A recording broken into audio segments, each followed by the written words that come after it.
Some interesting stuff being found at Pompeii, and before I get to it, I just want to talk a bit about the opening there to that headline, pre-Roman, because we think of Pompeii as being sort of quintessentially Roman, and in many ways it sort of became a Roman thing, but it's important to note that Pompeii wasn't really Roman until quite towards the end of its existence as a place. It was in 89 BC that the Roman dictator Sulla besieged the place and made it a formal colony. Up until that point, it had been its own thing, obviously under the dominance and influence of Rome, but still very much a separate, standalone entity. And a good example of that standalone being a separate thing from Rome is something that's referenced in the finds, and that's the Oscan language.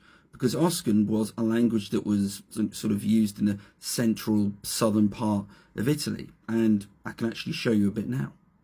Here we have some Oscan. This comes from Pompeii. It was found near the Nola Gate, and it commemorates some work done by V. Popidius, and it's read from right to left. Now, Oscan was obviously a mainstream language in Pompeii, but even after it had been made a formal Roman colony, we find inscriptions in Oscan, so it was still being used, and it's thought that it was probably still in use, albeit at a lower level, when the city met its end. Where the Oscan links in on this is that there were some finds made that had Oscan used as stamped, so we have some Oscan characters actually being used on stamped items, which is pretty impressive.